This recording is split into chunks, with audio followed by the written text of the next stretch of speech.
नमस्कार बच्चों, मैं निर्मल सिंह आप सभी का स्वागत करता हूं आज की इस क्लास में। आज हम पढ़ने वाले हैं कक्षा 8 में इतिहास विषय का अध्याय 1 जिसका नाम है प्रारंभिक कथन कैसे, कब और कहां। इसका भाग 1 है भारत के इतिहास का वर्गीकरण।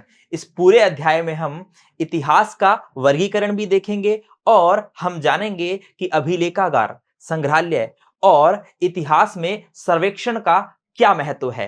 चलिए तो शुरू करते हैं आज का महत्वपूर्ण भाग। देखिए बच्चों, थोड़ी सी चीजें हम समझने का प्रयास करेंगे। आपने अक्सर सुना होगा कि history is all about dates and facts. अगर हम हिंदी में बात करें तो आपने अक्सर सुना होगा कि इतिहास तो तिथियों और तथ्यों की क्या है, संग्रह है पूरी तरीके से। लेकिन दोस्तों, ऐसा बिल्कुल भी नहीं है कि इतिहास में केवल और केवल तथ्य और कुछ ना कुछ तारीखें ही रटवाई जाए। अभी हम देखते हैं कि इतिहास में और बहुत नए नए जो है कार्य हो रहे हैं। इतिहासकार का जो दायरा है, जो क्षेत्र है, वो बढ़ता जा रहा है। पहले हम जो है तारीखों को ज्यादा महत्व देते थे, जिसमें हम राजाओं से संबंधित जो महत्वपूर्ण तिथियां हैं वो याद रखते थे, युद्धों से संबंधित महत्वपूर्ण तिथियां याद रखते थे, कुछ संधियां होती थी दो राज्यों के बीच या राजाओं के बीच, तो उन्हें याद रखते थे। लेकिन अभी वर्तमान में जो है इतिहास का स्वरूप जो है वो बदलता जा रहा है। आइए बात करते हैं और थोड़ा सा जानते हैं कि पहले और अब में क्या परिवर्तन हुआ है। देखिए, तारीख कितनी महत्वपूर्ण होती है। ऐसा तो नहीं है कि हम तारीखों को बिल्कुल ही छोड़ दें, नहीं, ऐसा नहीं है। ये तारीखें जो है ये भी महत्वपूर्ण होती है। लेकिन क्या सारी ही तारीखें महत्वपूर्ण होती है, उस पर हम चर्चा करेंगे। देखिए, एक समय था जब युद्ध और बड़ी बड़ी घटनाओं के ब्यौरे को ही इतिहास माना जाता था। अक्सर जब हम इतिहास विषय की बात करते हैं तो विद्यार्थी जो हैं वो युद्धों की तारीखों को रटने लग जाते हैं, एकदम रट्टू तोता बन जाते हैं। और एक समय ऐसा ही था, जिसे ज्यादा तथ्य याद होते थे उसे विद्वान माना जाता था। लेकिन अभी वर्तमान में परीक्षाओं के जो पैटर्न हैं वो भी बदले हैं। अब तथ्यों को इतना महत्व नहीं दिया जाता है। चलिए बात करते हैं कि अगर तथ्यों को महत्व दिया भी जाता तो कौन से तथ्यों को महत्व दिया जाता था। अब इसमें हम देखते हैं कि जब युद्ध होते थे तो युद्धों की तारीखें याद रखी जाती थी। जैसे कि हम भारतीय इतिहास के अंदर हल्दी घाटी के युद्ध की तारीख याद रखते हैं, पानीपत के युद्ध हुए उनकी तारीखें याद रखते हैं, और बहुत सारे युद्ध हुए, तराइन के युद्ध हुए, है ना। सारे युद्धों की हम तारीखें याद रखते हैं, ठीक है। इसी प्रकार बड़ी बड़ी घटनाओं के ब्यौरे, बड़ी बड़ी घटनाएं होती है, भारत में विदेशी आक्रमण होते हैं, भारत में अंग्रेजों का आगमन होता है, यूरोपीय कंपनियां आती है, तरह तरह की संधियां होती है, 1857 में विद्रोह होता है, कब कब विद्रोह हुआ, कहाँ कहाँ विद्रोह हुआ, ये सारी चीजें हम याद रखते हैं, है ना। यह इतिहास राजा महाराजाओं और उनकी नीतियों के बारे में होता था। यानी कि जब हम तारीखें याद करते हैं तो हम राजा महाराजाओं की नीतियों को ही जो है याद करने की कोशिश करते हैं, उन तारीखों को ही याद करने की कोशिश करते हैं। जैसे कि राजा कब गद्दी पर बैठा, राजा का जन्म कब हुआ, राजा का जन्म कहाँ हुआ, राजा का जन्म जो है वो, और जन्म के बाद में उसका राज्याभिषेक, ये राज्याभिषेक उसका कब हुआ, राजा ने कौन कौन से युद्ध लड़े उनकी तारीखें, उसके बाद में राजा की मृत्यु कब हुई उसकी तारीख, राजा की मृत्यु कहाँ हुई, ये सारी चीजें ही तो हम याद रखते थे। राजा ने किसके साथ संधि की, राजा ने किसके साथ विवाह किया, उनकी पत्नियों के नाम तक एग्जाम में पूछे जाते थे, है ना। इस तरह के इतिहास में तिथियों का महत्व बना रहता है। अगर हम ऐसे इतिहास की बात करें तो ऐसे इतिहास में तिथियों का महत्व बना ही रहेगा। और आज भी हम देखते हैं कि हम इन तिथियों को याद करते हैं। जब हम राजा महाराजाओं की बात करते हैं तो तिथियां जरूर याद करते हैं। चलिए आगे देखते हैं। अब इतिहासकार निम्न बातों पर ध्यान देते हैं। लेकिन अगर हम बात करें अब वर्तमान स्वरूप की, इतिहास की, और जो परीक्षाओं का जो बदलता हुआ पैटर्न है, अब उसमें जो है और अन्य बातों को भी महत्व दिया जाता है। अब केवल डेट्स एंड फैक्ट्स को इतिहास नहीं माना जाता है, अब और भी बहुत सी चीजें इतिहास में शामिल की गई है। जैसे कि देखिए, लोग किस तरह रोजी रोटी चलाते हैं। अब हम एक मजदूर का इतिहास भी पढ़ते हैं, हम किसान का इतिहास भी पढ़ते हैं, हम कृषि का इतिहास भी पढ़ते हैं। एक इतिहास की शाखा है उपाश्रयी इतिहास, सबल्टन हिस्ट्री जिसे कहते हैं। उसमें हम गरीब, मजदूर, किसान वर्ग, इन सब का इतिहास भी पढ़ते हैं, ठीक है ना। तो व्यक्ति कैसे रोजी रोटी चलाता है, ठीक है, इनका इतिहास हमें पढ़ने को मिलता है। शहर कैसे बने, शहर कैसे बसे, जैसे हम हमारी प्राचीन सभ्यता की बात करते हैं, सिंधु घाटी सभ्यता जो कि एक नगरीय सभ्यता थी, उसके बाद में हम द्वितीय नगरीकरण की बात करते हैं, जो कि हुआ था 6ठी शताब्दी ईसा पूर्व के आसपास। जन से जनपद बने, जनपदों से महाजनपद बनते हैं। यानी कि कुल मिला के सरल भाषा में यही बताने का प्रयास है कि शहर कैसे बने। उसके बाद में बाजार किस तरह फैले, आजकल इतिहासकार इस पर भी फोकस करते हैं।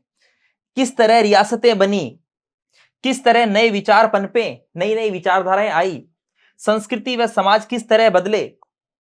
देखिए, हम खुद देखते हैं कि हमारी संस्कृति जो है धीरे धीरे कैसे वेस्टर्न कल्चर में परिवर्तित होती जा रही है।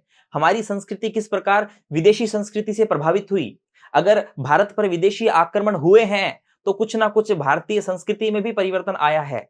अगर भारत ने कुछ विदेशी व्यापार किया है रोम के साथ में, यूनान के साथ में, तो उसके साक्ष्य भी और उसकी जो कल्चर की झलक भी यहाँ पर देखने को मिलती है। आज हम पूरे वेस्टर्न कल्चर के रंग में रंग चुके हैं।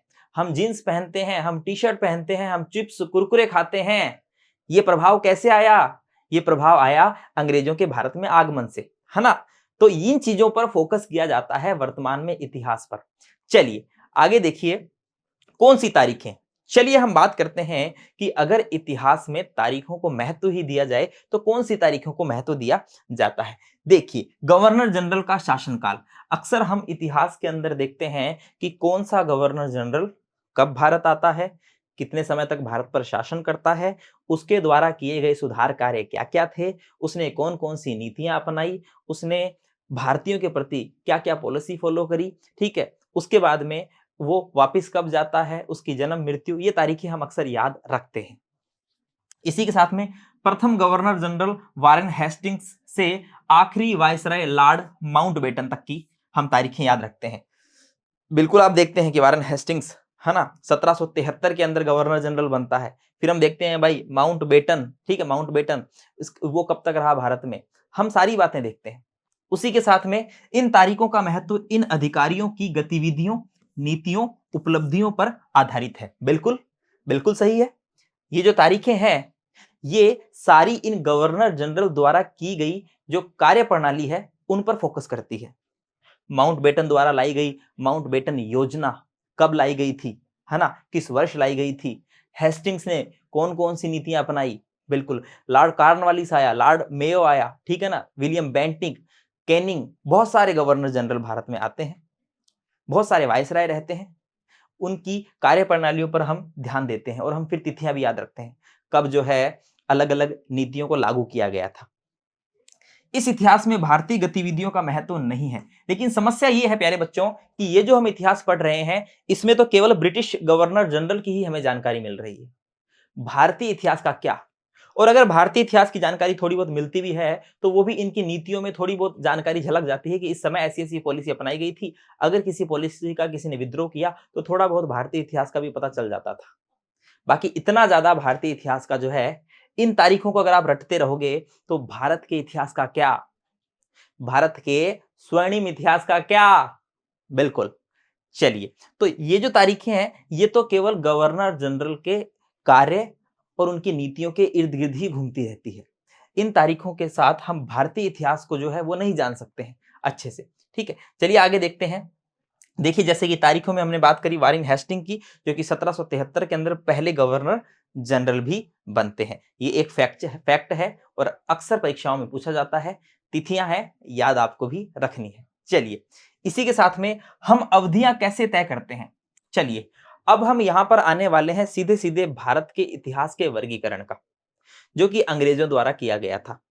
अंग्रेजों ने किस आधार पर भारत का वर्गीकरण किया, भारत के इतिहास का विभाजन किया, हम उसको जानेंगे। इसी कड़ी के अंदर एक महत्वपूर्ण स्कॉटलैंड निवासी जिनका नाम है जेम्स मिल, उनका उल्लेख करना जरूरी है, क्योंकि ये एक पुस्तक लिखते हैं जिसका नाम है a history of British India, ब्रिटिश भारत का इतिहास। और इस पुस्तक के अंदर ये क्या करते हैं, इस पुस्तक के अंदर ये भारत के इतिहास का विभाजन करते हैं। आप देख सकते हैं जेम्स मिल को पीछे तस्वीर में। ये पुस्तक लिखते हैं और उस पुस्तक के अंदर ये क्या करते हैं, भारत के इतिहास का वर्गीकरण करते हैं, विभाजन करते हैं। अब किस आधार पर विभाजन किया, बिल्कुल देखिए, ये स्कॉटलैंड के थे, अर्थशास्त्री और राजनीतिक दार्शनिक थे ये। इसी के साथ में जेम्स मिल ने जो पुस्तक लिखी थी वो कौन सी थी, ए हिस्ट्री ऑफ ब्रिटिश इंडिया। इसी पुस्तक के अंदर जो है प्यारे बच्चों, इसी पुस्तक में ए हिस्ट्री ऑफ ब्रिटिश इंडिया में ही जो जेम्स मिल ने लिखी थी, इसी में भारतीय इतिहास का विभाजन किया गया 3 अलग-अलग समाज के आधार पर, हिंदू, मुस्लिम और ब्रिटिश।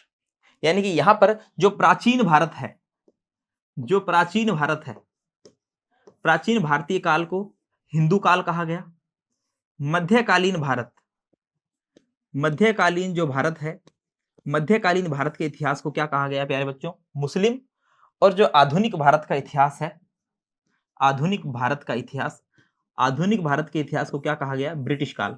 क्योंकि देखिए, जो हम प्राचीन भारत पढ़ते हैं तो प्राचीन भारत में हम पढ़ते हैं हड़प्पा सभ्यता, फिर हम वैदिक कल्चर पढ़ते हैं, वैदिक कल्चर के बाद में हम जैन धर्म, बौद्ध धर्म, महाजनपद काल, ठीक है, उसके बाद में मौर्य काल, मौर्योत्तर काल, गुप्तोत्तर काल, यानी कि कुल मिला के हम हिंदू धर्म पर ही बात करते हैं, जिसमें कुछ शासक जो है वो शैव थे, कुछ शासक वैष्णव थे, है ना, कोई सूर्य पूजक थे, यानी हिंदू देवी देवताओं के पूजक थे, और ज्यादातर जो है हिंदू धर्म की हम बात करते हैं उसमें। तो इस आधार पर जेम्स मिल ने प्राचीन भारत के इतिहास को बांटा किसमें? प्राचीन भारत के इतिहास को बांटा हिंदू काल के अंदर। मध्यकालीन भारत में क्योंकि हम मुस्लिम आक्रांताओं और मुस्लिम शासकों की बात करते हैं, हम दिल्ली सल्तनत की बात करते हैं और हम मुगल साम्राज्य की बात करते हैं। दिल्ली सल्तनत में हम मोहम्मद गोरी के गुलाम कुतुबुद्दीन ऐबक की बात करते हैं, और उसके बाद में फिर क्रमशः गुलाम वंश की बात करते हैं। गुलाम वंश के बाद में फिर हम अन्य जो 5 और अन्य वंश आते हैं उनकी भी हम बात करते हैं, ठीक है। तुगलक वंश है, सैयद वंश है, लोदी वंश है, ठीक है, खिलजी वंश है, इन सब वंशों की हम बात करते हैं। और फिर आगे हम फिर मुस्लिम शासकों की बात करेंगे तो हम पानीपत की पहली लड़ाई के बाद में हम बाबर का उल्लेख करेंगे। बाबर हैं, बाबर के बाद में फिर हुमायूं की बात करते हैं, अकबर की बात करते हैं, जहांगीर की बात करते हैं, शाहजहां की बात करते हैं, औरंगजेब की बात करते हैं 1707 तक। तो कुल मिला के सारे क्या है? मुस्लिम शासक है। तो इस आधार पर इस काल को, मध्यकालीन भारत को जेम्स मिल ने बांट दिया मुस्लिम में। फिर उसके बाद में 1600 ईस्वी के अंदर ईस्ट इंडिया कंपनी का आगमन होता है, और उसके बाद में लंबे समय तक लगभग 1947 तक जो है अंग्रेज राज करते हैं। प्लासी का युद्ध होता है और बक्सर का युद्ध होता है। 1757 में प्लासी का युद्ध और 1764 में बक्सर का युद्ध।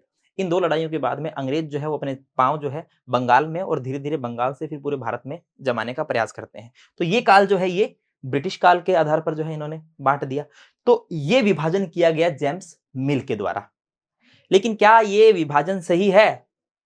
चलिए बात करते हैं। जेम्स मिल के सुझाव की बात करते हैं कि जेम्स मिल ने विभाजन किया और क्या सुझाव दिए। इन भाई साहब का मानना था कि सारे एशियाई समाज सभ्यता के मामले में यूरोप से पीछे हैं। यानी कहने का मतलब है कि जो अंग्रेज हिंदुस्तान में आए हैं वो भारतीयों को सभ्यता सिखाएंगे।